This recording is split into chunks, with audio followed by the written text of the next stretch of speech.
acceptance of the community at large, the more that I feel like the people that have hate just like as I don't want to say inherently a part of them or what they've been raised on, the more I feel like they'll become the smaller voice in the room. I'm Jared. I am 27. I live in Ottawa, Ontario, and I've been playing in or involved in hockey since about like the age of 10. And how did Jared get into hockey? Jared saw hockey on TV, begged his parents to let him play for about 5 years, and they held off because of physical contact in hockey, and they were like, I don't want my boy having any head trauma or anything. So I finally convinced them to enroll me at age 10 when it was still non-contact. And then at age 11, contact was introduced. So yeah. They must have loved that. Oh, 100%. Yeah, and the 3 concussions that came with it. Yeah, nothing like I told you so from mom and dad. Exactly. What do you love about hockey? When it comes to hockey, I think it's like the sensation of being out on the ice, like the cold air in your lungs and the gliding around, and anytime that you have like plays that you make that are successful, or you have like involvement in the moment, like you put the game winning goal up or things like that, and it was off of your pass or things like that. Like that's always been really satisfying part of it. But also just like the team sense, like having the community and that's huge. I noticed you didn't say your favorite team, but we'll let that slide. Community does seem to be a common thread through all this, so I really like that. Based off your intersection of identities, how could hockey be better for you? And also, how could it be better for the queer community? So as hockey is, it's pretty catered to like my demographic already. I'm a bisexual man, so there's a portion of toxic hockey culture that kind of not like reflects who I am, but like reflects like straight men and that kind of the I don't want to say inevitability, because it's not. Like the people can be better within the sport, and there have been good people that I've encountered in the program, but that like the locker room vibe or things like that is not an area where I felt like targeted. Whereas it's different for women of color or like yourself, like being an openly gay man. Like it's a different thing for you and your approach. In terms of like what the NHL could do and what those communities can do, I feel like there's this hesitancy to actually take full measures, and it really just seems like it's these like half steps of like, let's represent allies and not the actual people that compose the community. It seems to be stuff like that where they almost know what we want, but they're not fully willing to step up to it and say like, we condemn racism, and like if you are the kind of person that believes in that homosexuality is a sin, then like this isn't your game. There needs to be a more strong condemnation on that front, because anytime you see any kind of positive news story reflecting members of our community or things like that,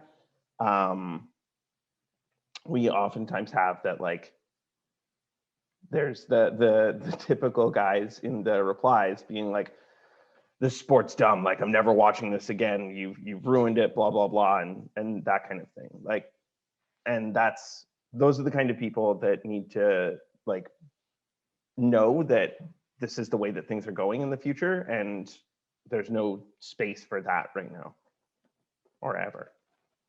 Yeah, it's so true. Sometimes I want to be like, do you promise? You promise you won't watch again? Do you promise you'll leave? Like, can I send over a contract? Like, can we get you to sign for this? Because this is legally binding. Yeah. Yeah, because you'd be doing all of us a big favor. So thank you. Thank you for leaving. Mhm. Knowing where it's at, knowing that it's still not there, what keeps you in hockey? I think it's knowing that,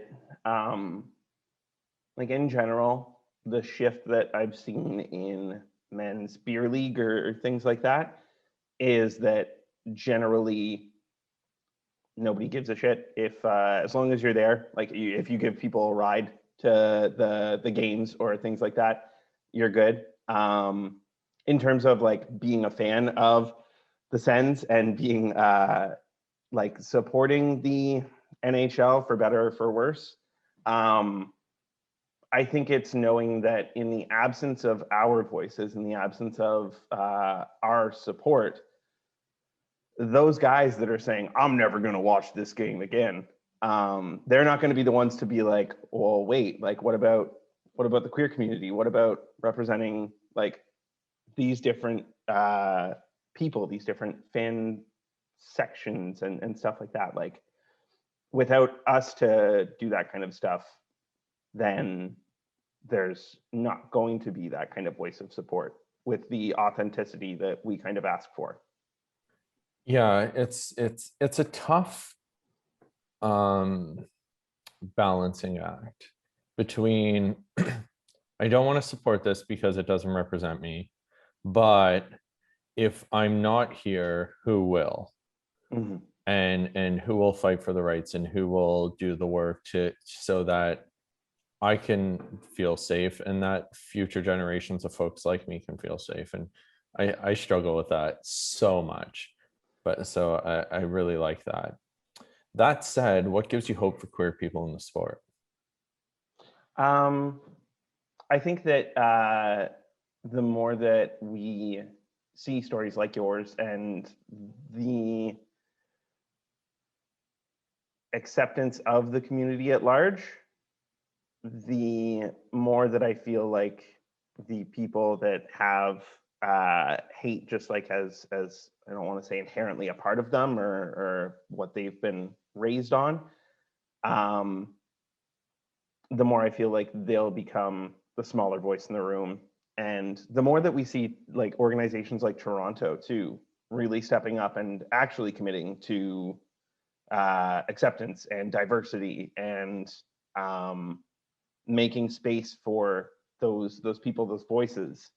I think that the more that that's embraced and the more that that's reflected around the league, then the more positive change that we'll see. Jared, is there anything else you'd like to add? I don't think so. I don't think I have anything else to say, really. Well, I'm going to tell you that it's people like you that give me hope. People that are a part of their teams, you know, like the Senators, community, and yes, you're a sicko. But, you know, seeing you share who you are and unapologetically be yourself and embracing that in a world, in a space that isn't really geared to you and for you is going to shift attitudes and behaviors. It's going to shift how people engage online. It's going to shift, you know, it's going to push for more equality at every level, because now people who like you, who know you, are going to be like, wait, the Sens or this team or that team or the league or whoever aren't doing enough to make it safe for Jared. And then they'll hopefully use their voice too. And that's how we will rally as a collective to shift culture. So thank you.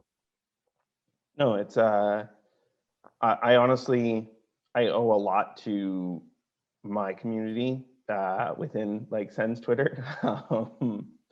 I didn't know that there was a space for me in the community until I saw other queer people that I know like openly embracing the sport and all of its ugly sides and stuff like that as well.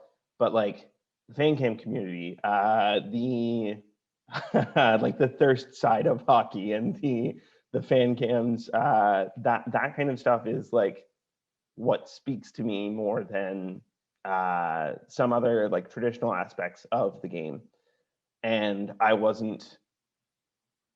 didn't know that kind of stuff was actually like my part of hockey that I would enjoy the most, that I would relate to, that I would be like, wow, like I can actually be who I am here and not have to say the stereotypical stuff and make those usual comments and that kind of thing. So I'm forever grateful for people like you for making the community more inclusive and providing representation for, like you say, people to say the space isn't safe enough. What can we do? Jared, thank you so much. Thank you, Brock.